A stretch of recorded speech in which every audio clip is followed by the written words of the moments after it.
Aleluia! O maior sermão do mundo, o sermão mais influente de toda a história. Foi pregado por Jesus Cristo e registrado nos evangelhos, segundo Mateus, segundo Lucas, algumas partes em Marcos. E a nossa igreja tem o privilégio de, ao longo do ano de 2026, estarmos nos mergulhando na palavra de Deus através do Sermão do Monte. As palavras de Jesus vêm nos ensinando cada dia mais e mais, e hoje nós chegamos nos últimos versículos. No domingo passado nós vimos um momento de apelo que Jesus faz, e hoje são as últimas palavras de Jesus no Sermão do Monte. Quanto aprendizado! E eu costumo dizer que eu não acredito em coincidências, eu acredito em propósitos de Deus.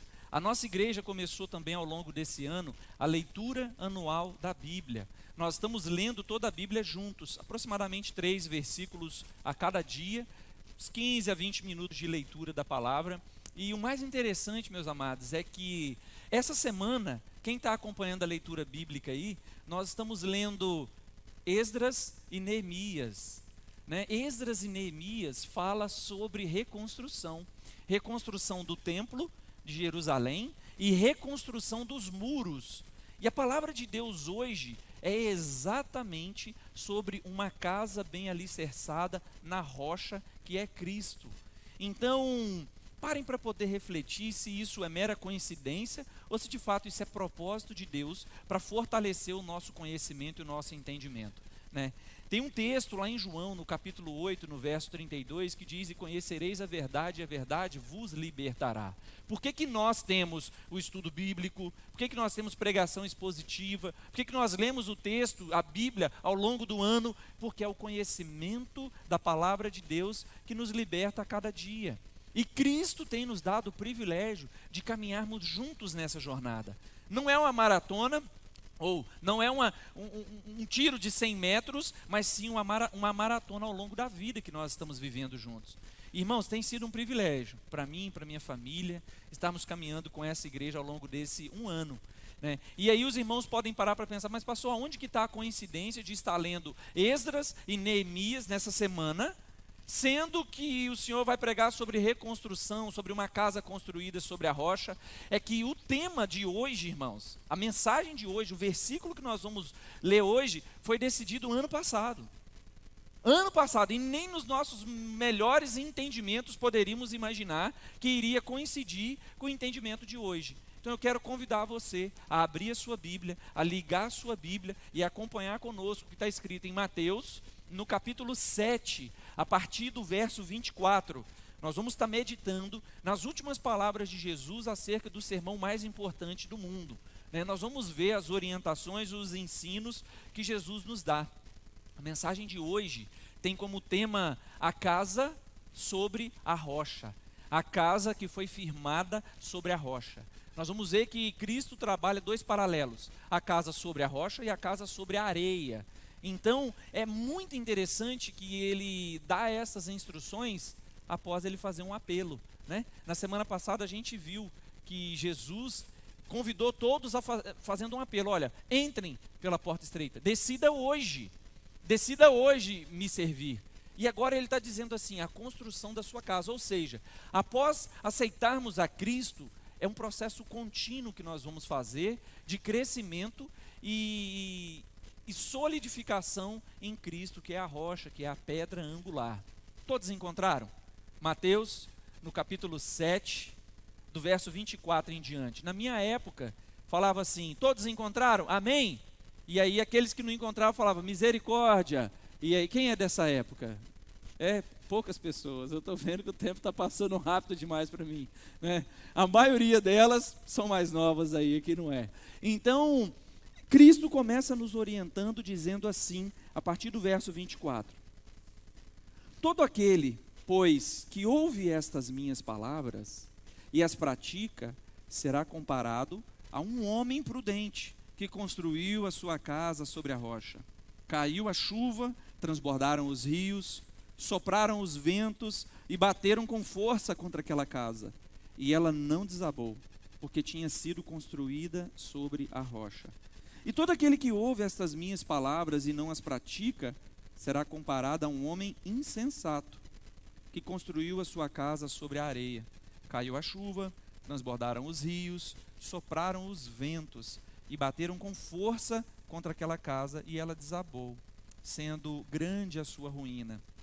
Quando Jesus acabou de proferir essas palavras, as multidões estavam maravilhadas com a sua doutrina, porque ele as ensinava com quem tem autoridade e não como os escribas. Vamos orar mais uma vez nesse momento?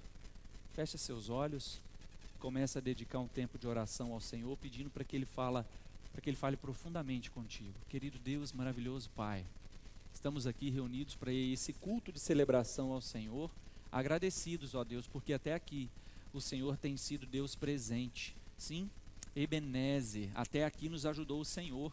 O Senhor é Deus Emanuel, Deus presente aqui conosco. Obrigado, Pai. Obrigado, Deus, por essa jornada de aprendizado no Sermão do Monte. Obrigado pelas suas palavras, de maneira detalhada por Mateus, a partir do capítulo 5, 6 e 7. Pai, quanto aprendizado, Deus. Muito obrigado. Que todo esse aprendizado possa ser colocado em prática, como nós iremos aprender e ver hoje, Pai. Deus, obrigado. Eu consagro a Ti, Deus, esse momento. Peço que o Espírito Santo do Senhor esteja sobre o coração de cada um irmão que aqui está, fazendo com que essa palavra transforme a vida deles.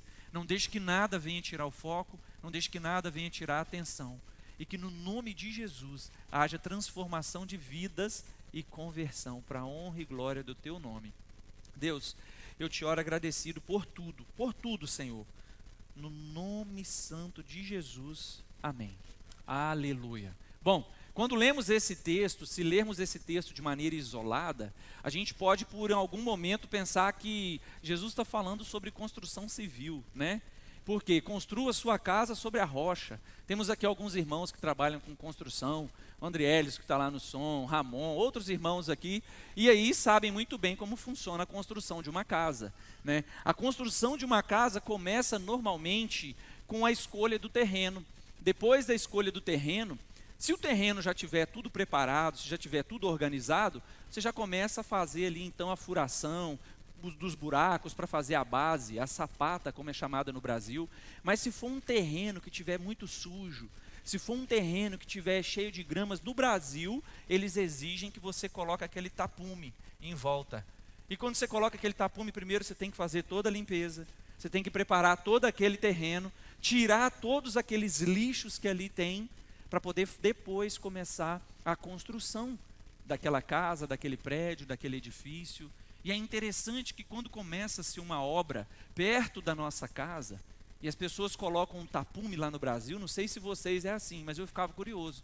Eu pensava, o que vai ter aqui nessa obra? O que eles vão fazer aqui? Será que vão fazer uma casa? Como que é essa casa? Vai fazer um prédio? Ou o que vai ser feito aqui? A gente fica curioso.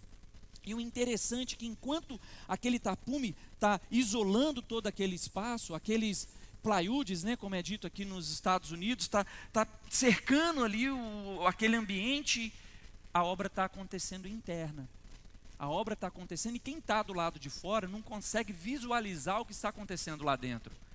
Mas aqueles que estão trabalhando dentro da obra, os engenheiros, os líderes já têm ideia do que está acontecendo ali naquele lugar. E na vida da gente não é diferente. Quando Cristo, na nossa caminhada cristã, Ele decide se encontrar com cada um de nós, em nós Ele encontra às vezes terrenos já preparados para começar uma obra. Mas às vezes Ele encontra em nós terrenos que estão sujos, terrenos que estão necessitados de uma limpeza profunda, terrenos que precisam de muito tempo para ser tratado, para ser limpo, para ser purificado, para depois começar então uma fundação, para depois começar então a subir as vigas, as bins, para depois então as pessoas começarem a visualizar a obra de Deus na vida de cada uma das pessoas. Alguns terrenos são limpos e preparados com poucos dias, outros terrenos, dependendo da situação, precisa de anos, meses e anos para serem preparados para aquela obra. É impossível para mim saber como foi o seu caso e o terreno da sua vida. Eu não sei. se o início da obra vai começar agora de imediato, se já começou, se são meses que vai levar para começar o trabalhar de Deus na sua vida, mas a certeza que eu tenho, que o engenheiro e o arquiteto que preparou cada alicerce da sua vida, ele não erra, ele não perde o controle, não há falha de cálculo, não há sequer preocupação com os acabamentos, porque ele já está lá no final dessa obra. E é Cristo Jesus. Esse Cristo está te convidando nessa noite, está te mostrando que, ele começa dizendo assim: todo aquele que observa estas palavras e a coloca em prática, e aí a primeira pergunta que vem é: quais são estas palavras, pastor? Que palavras são essas que Jesus está dizendo? Nós vemos aqui um pronome que nos direciona para sabermos quais são estas palavras. Jesus está dizendo, estas palavras é todo o Sermão do Monte que eu venho pregando ao longo desses 5 meses aqui na nossa igreja. Orientação sobre as bem-aventuranças, princípios morais, éticos, espirituais. Tudo isso Jesus vem tratando ao longo do Sermão do Monte, e agora ele está dizendo que na construção da casa, quem é a casa? Quem é a casa? Não é retórica. Nós somos a casa. A nossa família é a casa que está sendo construída. O nosso relacionamento com Cristo. Você é a casa onde o Espírito Santo de Deus habita. Cada um de nós somos a casa e templo do Espírito Santo. Então ele está dizendo para nós de maneira clara e específica, no verso 24, todo aquele, pois, que ouve estas minhas palavras. Então, além de um pronome que ele nos mostra de forma demonstrativa, apontando para as palavras que ele falou no verso anterior, ele também apresenta um pronome de posse. Estas minhas palavras. Não são qualquer palavras. Quem que está dizendo essas palavras para nós? É Cristo. É Cristo que está ao longo de todo o ano de 2026 dizendo para você como precisa seguir. Que Ele é o Deus presente na sua vida, que Ele é o Deus presente na sua família, que Ele é o Deus que cuida e tem o controle. Por mais que o terreno interno dentro do seu coração possa estar sobrecarregado de sujeira, Cristo pode purificar e transformar em uma só palavra. Todo aquele que ouve estas minhas palavras e as coloca em prática, será comparado a um homem prudente que construiu a sua casa sobre a rocha. Prudência. Prudência é outra palavra que salta aos meus olhos aqui nesse texto. Prudência não é somente a cautela que nós temos no dia a dia, na construção de uma obra civil. Se eu perguntar ao Ramon, na construção de uma casa onde ele trabalha, ele fala com o pessoal que trabalha com ele, seja prudente. Cuidado para você não sofrer um acidente. Usa um cinto. Usa um capacete. O que você faz? Tem que agir de maneira prudente. Mas a prudência que Cristo está dizendo aqui para nós vai muito além. A prudência que Cristo me fala não é simplesmente regras e direcionamentos passadas como nós criamos para evitar um acidente. A prudência apontada por Cristo aqui acerca da nossa vida é olhar para as Escrituras e viver na dependência do Espírito Santo de Deus. Mas não tem como sermos prudentes à luz da Escritura se não conhecemos a Escritura.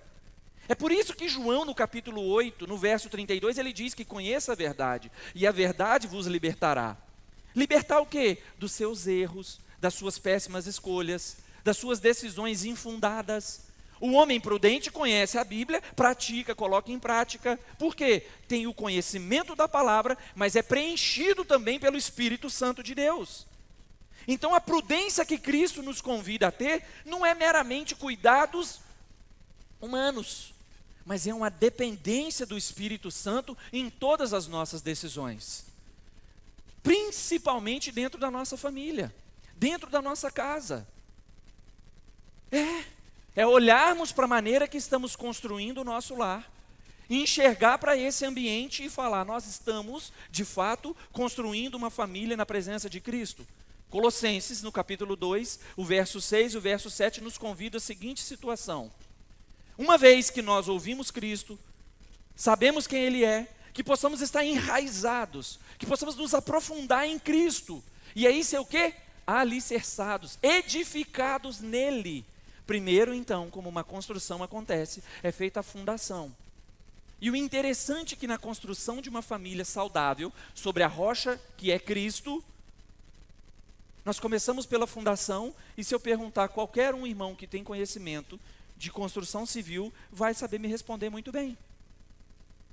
É possível visualizar a base de uma construção com o olho natural? É impossível.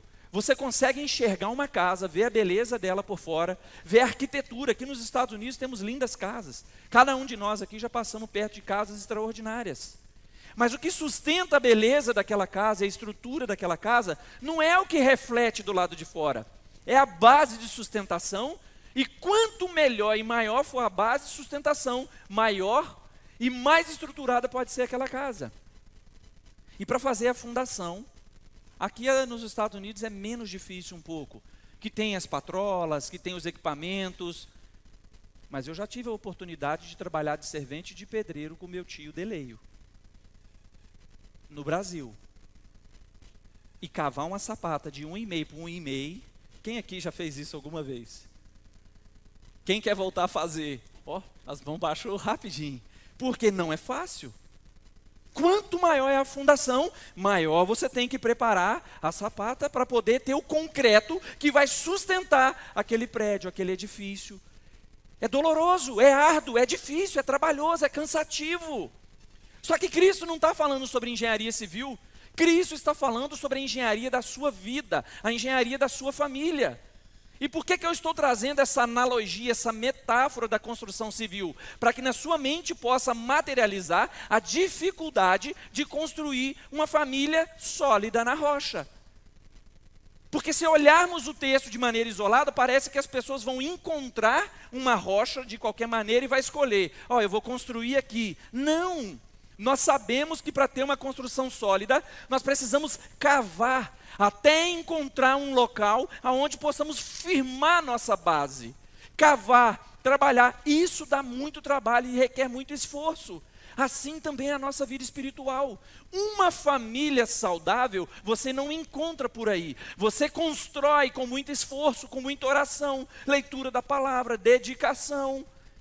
Cristo nos chama a ser pessoas, homens, coerentes com a palavra, mas isso é trabalhoso, isso leva tempo.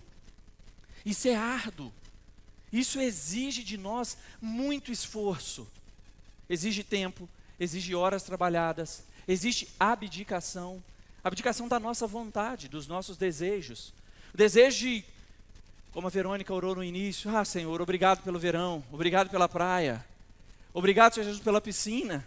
Todos nós merecemos e precisamos ter esse tempo de desfrute na praia, na piscina, mas todos nós que queremos construir uma vida sólida em Cristo Jesus, precisamos abdicar de coisas que queremos para meditar na palavra de Deus. Não tem outro caminho, porque a maneira de conhecer a Cristo e a palavra é lendo, é orando, é buscando entendimento naquele que nos liberta. Então todo aquele, pois, que ouve estas minhas palavras e as pratica, será comparado a um homem prudente que construiu a sua casa sobre a rocha. Cristo é a rocha, a verdadeira pedra angular, a pedra rejeitada pelos trabalhadores, construtores, mas que foi aceita por nós, que direciona e conduz a nossa vida. E o verso seguinte nos diz assim: caiu a chuva, transbordaram os rios, sopraram os ventos, e bateram com força contra aquela casa, e ela não desabou, porque tinha sido construída sobre a rocha. Entenda que a tempestade e os problemas são inevitáveis. Quem aqui no nosso meio nunca passou por um problema? Levanta a mão. Ninguém. Porque a todo momento nós estamos sendo o quê? Perseguidos. A todo momento estamos sendo tentados. A todo momento vêm as tempestades, os ventos fortes. E quem mora aqui nessa região de Tampa há mais tempo sabe que aqui tem ventos bem fortes. Quem estava aqui no último furacão? E quando vem esses ventos fortes, como que as casas irão resistir? Aquelas que são mais sólidas. Aquelas que têm maior resistência, que têm maior base na fundação. E Cristo está nos comparando a homens que vivem de acordo com a sua vontade, porque a nossa vida, a nossa família foi construída na rocha que é Cristo. O que faz, meus amados irmãos, a diferença aqui dentro do texto, que nós olhamos é que todos iremos passar pelos mesmos problemas. A diferença é em quem nós estamos alicerçados para dar continuidade em todo esse problema que nós estamos vivendo. Observe agora os próximos versos, a partir do verso 26, que nos diz assim: e todo aquele que ouve, mais uma vez, estas minhas palavras. Quem está comigo? E todo aquele que ouve estas minhas palavras e não as coloque em prática, será comparado a um homem insensato, que construiu a sua casa sobre a areia. Caiu a chuva, transbordaram os rios, sopraram os ventos e bateram com força contra aquela casa. E ela desabou, sendo grande a sua ruína. E aí você pode pensar assim: pastor, Jesus está falando para o insensato, que é o ímpio, que está lá na rua, que não conhece a Jesus. Nananina, não. Insensato é aquele que ouve estas minhas palavras e o quê? Não coloca em prática. De maneira clara e de maneira prática, o que Jesus está falando para nós aqui nessa noite é assim, falando uma linguagem do século 21, aqui em 2026. Jesus estivesse aqui, ele está aqui, né? Não se estivesse, ele está aqui. O que ele diz é assim: você que vem à igreja, você que vem no estudo bíblico, você que vem na oração, você que participa aqui do culto, louva ao Senhor, sente a presença dele, se sente tocado pelo Espírito Santo. Quando o pastor está pregando, faz sentido o que o pastor está dizendo para você, toca profundamente o seu coração. Nesse momento você se sente até tocado, mas depois você esquece tudo isso que foi dito. Depois você abre mão de tudo que foi aprendido e falado aqui no culto de domingo. Esse é o insensato. É aquele que investe tempo para estar aqui na casa de Deus, ouve o que precisa ser feito, e ao invés de colocar em prática, o que é que faz? Deixa para lá. Esse é um insensato. Por quê? Ouve e não coloca em prática. Tem a oportunidade de ouvir a palavra de Deus. Amém. Mas não busca uma transformação. Irmãos, isso aqui é muito mais sério do que nós possamos imaginar. E muito mais comum também. E Cristo, quando nos diz isso de maneira clara, você pode enxergar isso de duas maneiras. Uma, ó o legalismo, ó a cobrança alta, é por isso que a igreja me cobrando, essa é uma opção. A outra opção que você tem é dizer assim: Jesus, obrigado. Obrigado porque eu fui na igreja no domingo à noite, foi a pregação sobre o Sermão do Monte, e lá eu aprendi que eu tenho agido de maneira insensata na minha vida.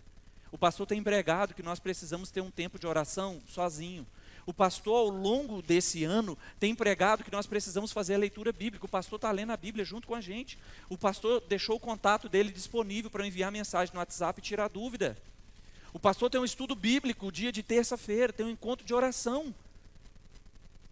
Só que nada disso está sendo colocado, não está sendo proveitoso. Isso é insensatez.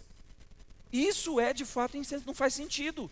O que é uma pessoa sensata? É uma pessoa que planeja, que programa, que tem um entendimento, que faz toda uma programação. É uma pessoa precavida, né? E o que é uma insensata? É uma que não faz nada disso. O é a negação do termo utilizado aqui.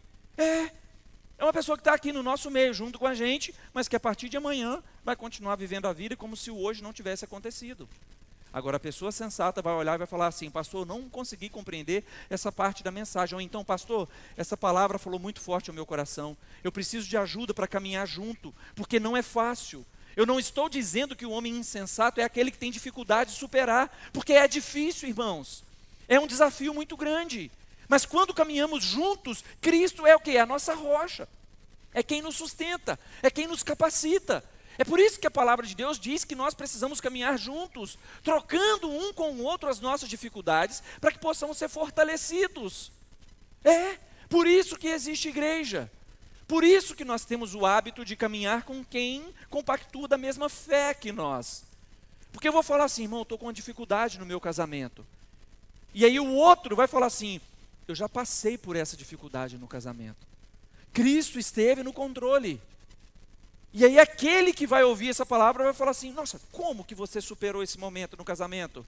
E vai ter um compartilhar que vai te ajudar a superar naquele momento. Porque certamente, sendo dentro da igreja, ele vai dizer: eu busquei uma vida de oração. Eu busquei uma vida de leitura da palavra. Eu quebrantei o meu coração e me doei mais para minha esposa. Eu me quebrantei e me doei mais para o meu esposo, para os meus filhos. Porque o que o inimigo mais tem feito é levantado o quê? Barreiras dentro de casa. Quebrando qualquer tipo de direcionamento que a palavra nos dá. Ele está dizendo aqui para nós, Jesus, que nós precisamos colocar em prática tudo que aprendemos no Sermão do Monte. Bem-aventurado, isso foi um dos que mais me marcou. Bem-aventurado são vocês, pobres em espírito. Como pode alguém ser bem-aventurado, feliz, sendo pobre em espírito? Até hoje essa palavra ecoa na minha cabeça. E eu peço todos os dias a Deus para que eu possa ser pobre em espírito. O que é que o texto está dizendo? Pobre em espírito é aquele que entende que precisa de todas as coisas que vêm do Senhor. Quando você encontra com uma pessoa muito pobre, um homeless, um morador de rua, ele precisa de tudo. Quando você chega para oferecer, o que você precisa? Ele vai dizer, eu preciso de tudo. Primeiro que ele vai dizer é que ele precisa o quê? Eu preciso de comida, eu preciso de roupa, eu preciso de um lugar para morar. Quando nós, pobres em espírito, não é que não temos o Espírito de Deus, é por termos o Espírito de Deus, entendemos que precisamos tudo de Deus. E depois que temos esse entendimento, o sermão continua trabalhando em nós para alicerçar a nossa vida na rocha. Que sejamos todos nós luz, sal, que saibamos perdoar, que saibamos orar. Tudo isso Jesus vem trabalhando em cada capítulo de maneira metódica, detalhada. Eu já falei aqui para os irmãos outras vezes, que eu fecho os meus olhos, às vezes eu estou ouvindo esse texto, e normalmente eu gosto de fazer a leitura da Bíblia aqui fora na igreja aqui. Eu chego mais cedo, de segunda a quinta eu estou aqui na igreja, eu chego, eu vou lá para trás de um lago que tem, às vezes eu leio, ou às vezes eu boto o fone de ouvido para poder ouvir, e quando eu estou ouvindo, eu fecho os meus olhos, deixo o vento bater, e eu começo a pensar assim, eu visualizo com os olhos espirituais Jesus no monte, proferindo essas palavras. Eu sinto o momento do que Cristo está fazendo, e isso me faz colocar em prática o que eu estou aprendendo. Mas na correria do dia a dia, muitas vezes a gente não acaba depositando um tempo para o Senhor e dedicando um tempo para Ele. E com isso a gente vai protelando coisas que são primícias, que são coisas mais importantes. A primeira delas é priorizar o reino de Deus. A segunda é priorizar a nossa família. O que o inimigo tem feito hoje em dia? Colocado tantas atividades para nós no dia a dia, que tem atrapalhado cada um de nós a dar de fato prioridade a isso. Irmãos, eu confesso para vocês, eu ainda estou assustado com a realidade de aqui dos Estados Unidos para as crianças. Uma criança de 4 anos de idade, igual o Mateus, começa lá na escola, 8h30 da manhã, sai 2 horas da tarde, com um monte de tarefa de casa. E a maioria dos coleguinhas de classe do Mateus faz futebol, faz natação, faz jiu-jitsu, não tem problema nenhum, irmãos, fazer esporte. Eu até recomendo, faça. Só que segunda tem uma programação, terça tem outra, quarta tem outra, quinta. A criança fica a semana inteira voltada para as coisas da escola, sobrecarregada com a demanda que o mundo coloca, e acaba não tendo tempo, ou ânimo, ou fôlego para dedicar para Deus. E quando crescemos, já estamos tão acostumados com essa rotina, que é normal trabalhar, ter só 15 minutos de almoço, quando tem, e voltar para o trabalho. Irmãos, essa conta não fecha na minha cabeça. Isso não faz sentido para mim. Porque daqui a pouco você vai ter aí 40, 50, 60 anos que você pensa assim, eu vou desfrutar quando estiver lá na frente. Mas aí é nesse período que nós, pastores, mais recebemos pessoas nas igrejas dizendo assim, pastor, eu não sei o que eu vou fazer com meu filho. Pastor, eu não sei aonde está caminhando o meu casamento. Por quê? Ao invés de priorizarmos isso que o pastor Fernando está dizendo, nós estamos dando ênfase nas coisas. E isso não acontece da noite para o dia. Isso entra de maneira sorrateira. Não estou dizendo aqui para a gente parar de trabalhar, pelo amor de Deus. Qualquer espírito de não entendimento que estiver no nosso meio, que saia. E que haja um entendimento real do que o pastor Fernando está dizendo para vocês. Cristo está dizendo, firme a sua família, firme a sua casa na rocha que é Cristo. O único capaz de te sustentar quando vier os ventos, as tempestades, as chuvas, que todos nós estamos passando ou iremos passar. E se você não está passando, se prepare, meu irmão, porque vai acontecer. O problema vai bater na porta da sua casa. Isso é comum enquanto estivermos aqui nesse corpo carnal. O problema vai alcançar o nosso lar. E aí Cristo apresenta duas categorias para nós: o sensato e o insensato, o homem prudente e o imprudente. Tiago, no capítulo 1, no verso 22, complementa o que esse texto está dizendo. Tiago é meio irmão de Jesus. E essas palavras aqui são tão desafiadoras, irmãos. Isso aqui eu preciso que vocês prestem bastante atenção. Por quê? Quando Jesus fala essas palavras no Sermão do Monte, Jesus tinha aproximadamente 32 anos e meio de idade. 32 anos e meio. Com 33 anos de idade, o que acontece? Jesus é crucificado, ele morre e ressuscita. Esse Tiago, que escreveu um livro na Bíblia, ele é meio irmão de Jesus. E ele só se converte ao cristianismo depois que Jesus ressuscita. Ou seja, é tão desafiadora essa palavra, que até mesmo quando Jesus estava no Sermão do Monte falando para a multidão e para os discípulos, nem o irmão dele acreditava nele. Só que quando o irmão dele permitiu que aquele terreno fosse tratado, que os tapumes fossem colocados em volta da vida dele, e que a fundação começou a ser feita dentro da vida dele, foi trabalhando nele, enquanto ninguém estava sabendo de nada do lado de fora, e foi sendo construído. No capítulo 1, no verso 22, esse mesmo Tiago diz assim para nós: sejam praticantes da palavra de Deus, e não somente ouvintes, enganando a vocês mesmos. O convite que o pastor Fernando está fazendo para você nessa noite é a melhor decisão da sua vida. Ser praticante da palavra, construir sua família na rocha. E o verso 28 e o 29 nos diz assim: quando Jesus acabou de falar estas palavras, mais uma vez, estas, mostrando quais são as palavras, né? As multidões estavam o quê? Maravilhadas com a sua doutrina. Porque ele, Jesus, as ensinava com quem tem autoridade e não como os escribas. Qual que é o detalhe aqui? Muitas pessoas já chegaram e me procuraram e falaram assim: pastor, eu não concordo com as doutrinas que tem na igreja. Eu não concordo. Para que essas doutrinas e esses dogmas? Mas quando a gente lê o Sermão do Monte, o que Jesus mais trata são comportamentos ligados à doutrina. Lembra que o pastor Fernando tem ensinado sobre as nossas crenças, os nossos valores e os nossos comportamentos? Cristo faz a mesma coisa. Cristo começa o Sermão do Monte ensinando a crença. Creio em Senhor Jesus, creio em Deus, Salvador, que transforma a sua vida. Cristo é o único capaz de salvar a sua vida. E aí ele começa dizendo: quem crê em Jesus, que entregou sua vida para Jesus, os seus valores são fiéis à palavra. E quais são os seus comportamentos? Aí ele vai tratando: não trai a mulher, não trai o marido, não faz falso juramento. Aí ele vai tratando os comportamentos, é isso que ele faz. Mas quando chega aqui, ele diz de maneira clara: as doutrinas. Olha o que o verso 28 diz. Quando Jesus acabou de falar essas palavras, as multidões estavam maravilhadas com o quê? Com as doutrinas. Aquilo que as igrejas mais têm apanhado hoje em dia.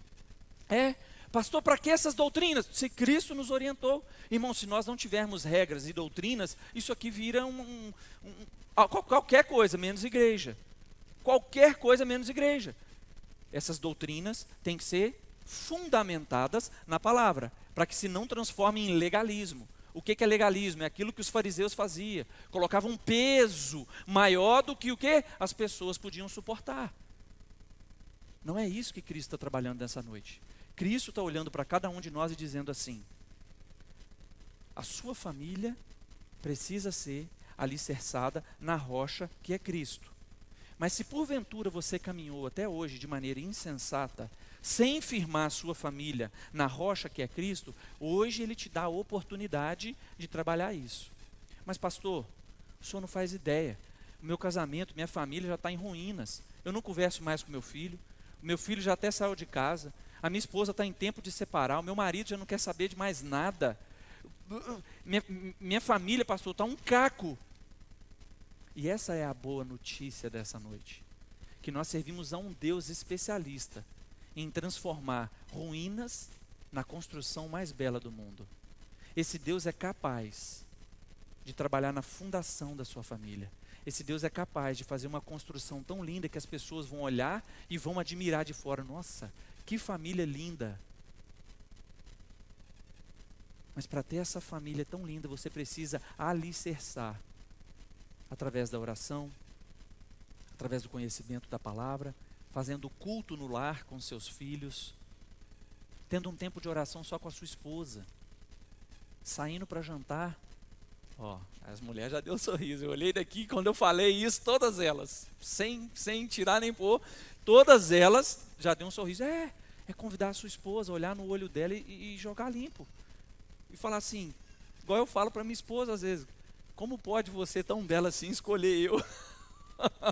É só a oração que pode fazer isso, irmãos. Quando a gente olha para a realidade, é isso, é oração. É sair de fato com a sua esposa, é convidá-la para viver o sobrenatural. Mas pastor, eu não tenho dinheiro. Irmãos, um pastelzinho não é tão caro assim. Não é o ambiente, não é o lugar que você vai levar, mas é a intenção, é o momento. Existem casais aqui que pode ser que nunca tenham saído para jantar juntos. Existem casais aqui que pode ser que nunca tenham sentado frente a frente um para o outro e falado assim, o que mais chama atenção em mim para você hoje? Não pergunta qual o defeito não, tá? No jantar, não quebra o clima, né? O que mais chama atenção? Alguma coisa tem que chamar atenção. Isso é um fato. É agir de maneira natural. E se já tem filhos, o que nós podemos fazer para melhorarmos a vida dos nossos filhos? Convida Jesus nesse momento do jantar a direcionar, a guiar, a conduzir vocês. Lembra quando eu disse lá do prudente?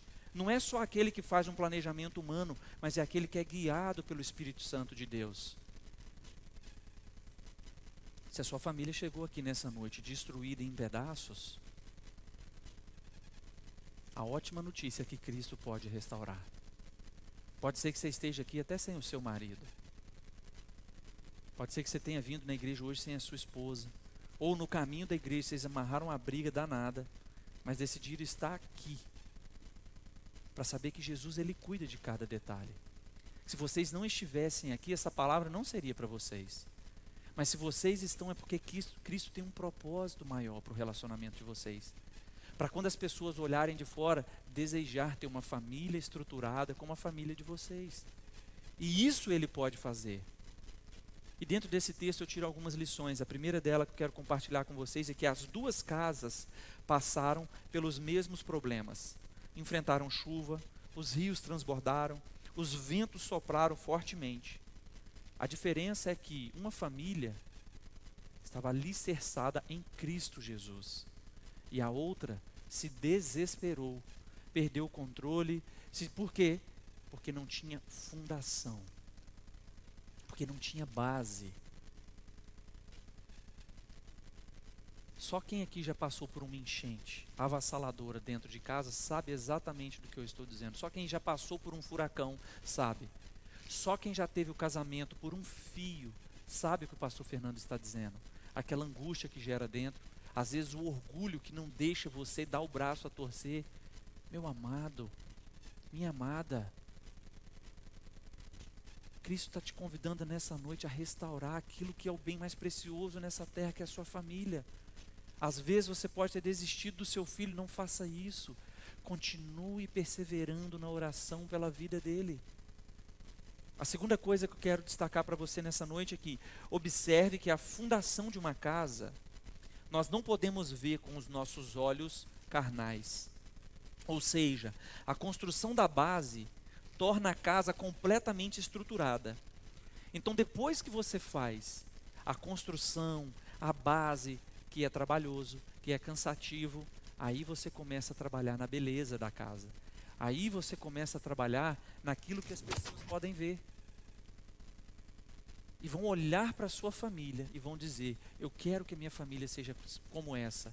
E quando te perguntarem, você vai dizer, a minha família é alicerçada em Cristo. O terceiro ponto, eu já estou caminhando para o final, que diz assim, firme a sua casa e a sua família em Cristo Jesus, que é a rocha. Pois quando as tempestades vier, vocês irão conseguir superar. Vocês irão conseguir superar. Tem um texto extraordinário que esse é o meu texto preferido de toda a Bíblia. Se alguém quiser pegar para ele também, não tem problema, eu empresto. Que é Filipenses no capítulo 1, no verso 6. Que diz assim: aquele que começou a boa obra em vós é fiel para completar até a vinda de Cristo. Eu não sei se a casa que você tem construído está com rachaduras.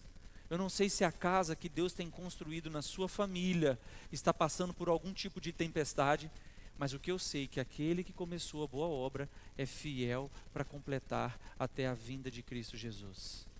Se apegue nessa palavra. Se apegue nos planos de Deus para você, para sua família e para sua casa. Não jogue a toalha. Continue crendo no Deus que tem o controle sobre todas as coisas. Deus trabalha nas nossas crenças, Deus trabalha nos nossos valores e Deus trabalha nos nossos comportamentos. Eu quero encorajar cada um de você nessa noite que tem passado um desafio diante do Senhor por conta da sua família. Enquanto o piano estiver tocando ali, nós estaremos em espírito de oração, orando por aquelas frestas que abriram ao longo da construção da nossa casa e Cristo é capaz de restaurar. Traga à sua memória aquilo que parece uma causa impossível para o homem, para Deus se torna possível. Na restauração do seu lar, na restauração da sua vida espiritual, na restauração do seu relacionamento com seu filho.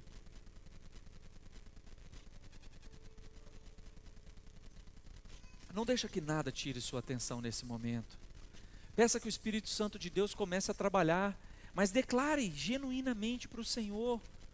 Fala: Pai, em algum momento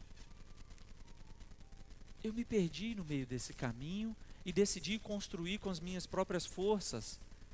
Mas eu percebi, Pai, que quando eu construo do meu jeito, é construído sobre a areia, que quando vem a chuva, os rios ou os ventos fortes, tudo vira ruínas. Eu te peço, Jesus, que a partir de hoje o Senhor tome o controle da minha casa, da minha família. Começa a falar para Ele: Jesus, me dê sabedoria no falar com a minha esposa. Que quando eu falar, Jesus, com a minha esposa, que ela possa compreender as minhas palavras de maneira amável. E você, mulher, começa a orar dizendo: Senhor Jesus, que quando eu falar, que o meu marido possa compreender da maneira correta. Oh Jesus, eu como pai, eu como mãe, me ajude a falar com o meu filho de uma maneira que ele vá compreender. Não deixe que o inimigo venha distorcer as falas e causar contendas. Não, peça ao Senhor, você filho, que precisa se relacionar e honrar os seus pais, comece a orar nesse momento. Jesus, me ajude a construir uma família sólida junto com meu pai, junto com a minha mãe. E eu creio perfeitamente no agir sobrenatural de Deus através das famílias. Se o pastor Léo puder vir aqui na frente, por gentileza, enquanto o Lucas ainda está com o piano, e você continua em oração,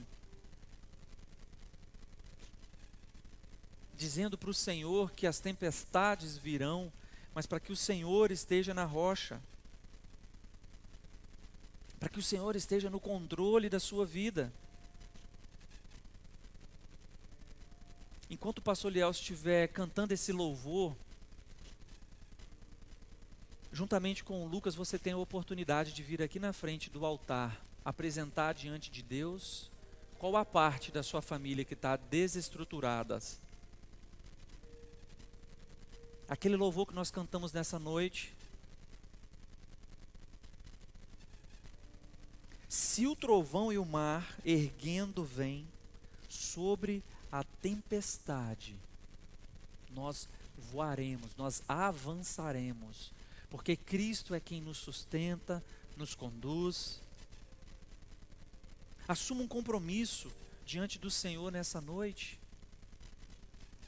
Eu quero orar pela sua vida de maneira intencional. Apresente aqui no altar a sua família.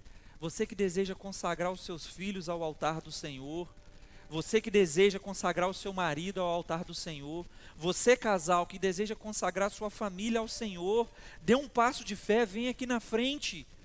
Se entregue nesse momento, se renda ao Senhor e permita que Ele esteja no controle da sua vida. Pode vir, meu amado, vem aqui na frente do altar. E entregue na frente do altar aquilo que você perdeu o controle, mas que Cristo Jesus não perdeu o controle. Cristo não perdeu o controle. Cristo continua no controle da vida da sua família, dos seus filhos, na vida do seu esposo, na vida da sua esposa. E nessa noite é noite de restauração. Deus é o principal construtor. Ele é o perfeito engenheiro. Ele sabe reparar, Ele sabe transformar.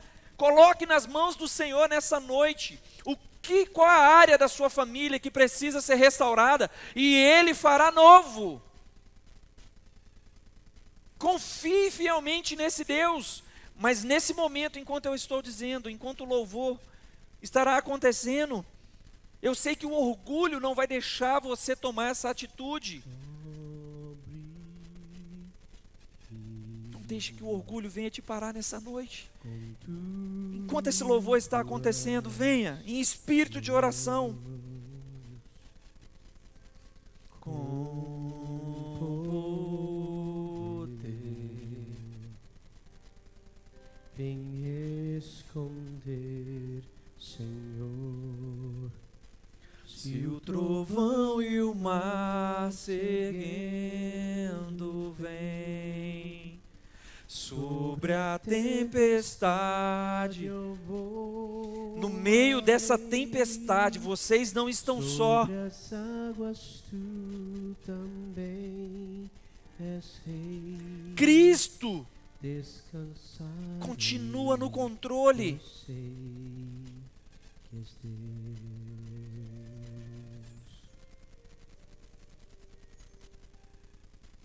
Minha alma está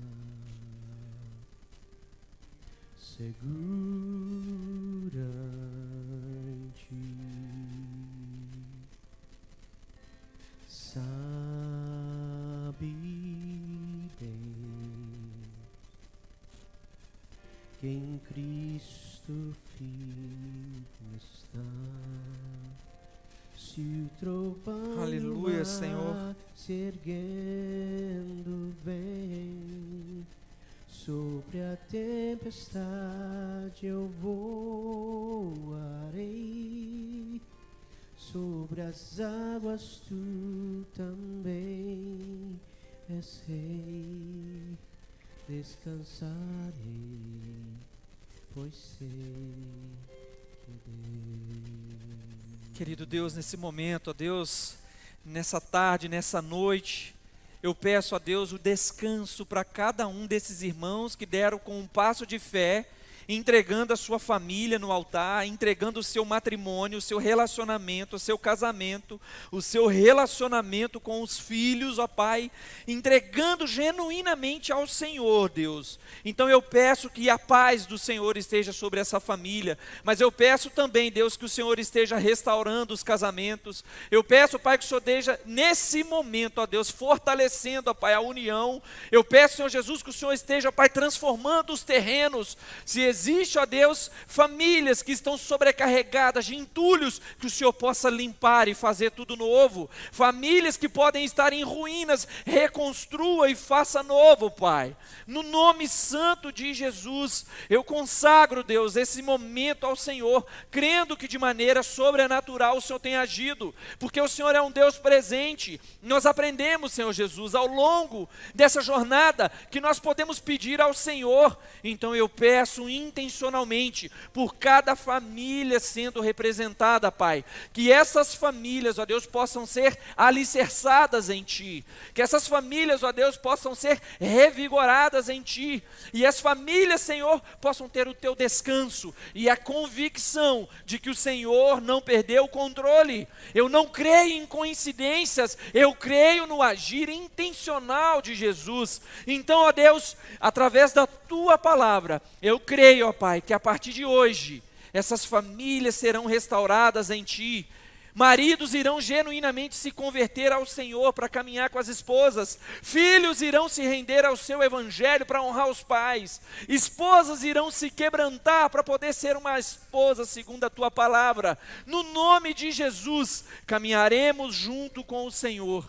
Eu Te agradeço, Jesus, por esse tempo de oração, por esse tempo de entrega, crendo que o Senhor se faz presente aqui, e nada do que estamos vivendo nessa noite é em vão. Nós iremos, Senhor Jesus, ouvir os testemunhos através do que estamos Te pedindo nessa noite, porque o Senhor é fiel para cumprir. A Tua palavra, Senhor Jesus, não mente, ela é inerrante, ela é dona de toda a verdade, e a Tua palavra diz que aquele que pede, recebe, aquele que busca, encontra. Aquele, Senhor Jesus, que bate, a porta será aberta. Esses que estão pedindo a Deus, genuinamente, um transformar na família, eu creio que o Senhor irá entregar nessa noite, não pelo que o pastor Fernando está dizendo, mas pela autoridade e o poder da Tua palavra, Pai. Esses que estão buscando, irão encontrar no Senhor o descanso e a Tua resposta. Eu creio que nessa noite, as portas de uma família saudável estão sendo aberta aqui na nossa igreja. Eu creio que nessa noite as portas de uma família alicerçada na rocha, que é Cristo, está sendo aberta aqui. Eu creio, ó Deus, na reconstrução, na transformação por completa, porque a Tua palavra nos garante isso. E é com base nisso, ó Deus, que eu Te oro agradecido, no nome santo de Jesus, ó Deus, amém, aleluia. Que toda a igreja, nesse momento, possa continuar cantando conosco. Pastor Léo, por gentileza. Se o trovão e o mar se erguendo vem, sobre a tempestade eu voarei. Tu também és de descansarei, pois sei que és Deus. Descansarei, pois sei que és Deus. Querido Deus, maravilhoso Pai, nós sabemos que o Senhor tem o controle sobre todas as coisas. Nós sabemos, ó Deus, que famílias, homens e mulheres vieram aqui na frente, quebrantados, crendo, ó Deus, na promessa da Tua palavra, se entregando genuinamente, se rendendo, declarando que com as próprias forças não podem, e pedindo para que o Senhor possa trabalhar. Então, Deus, eu Te peço que no nome de Jesus, ouça a oração desses irmãos, ouça esse clamor, trabalhe, ó Deus, não permita que seja em vão essa entrega sincera.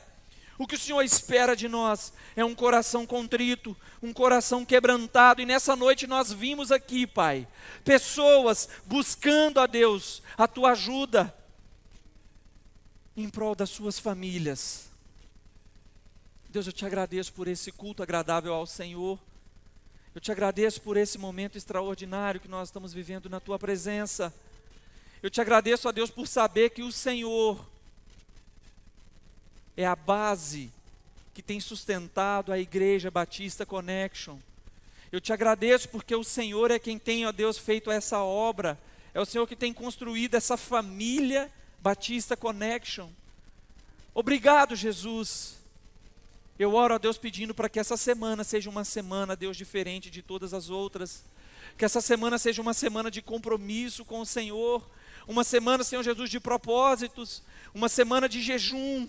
Uma semana de oração. Uma semana de leitura da Tua palavra. Uma semana de gratidão. Uma semana de reconhecimento do agir sobrenatural do Senhor. Que seja uma semana, Senhor Jesus, aonde de fato possamos dizer que o Senhor é Deus sobre a nossa vida e sobre a nossa família, Pai.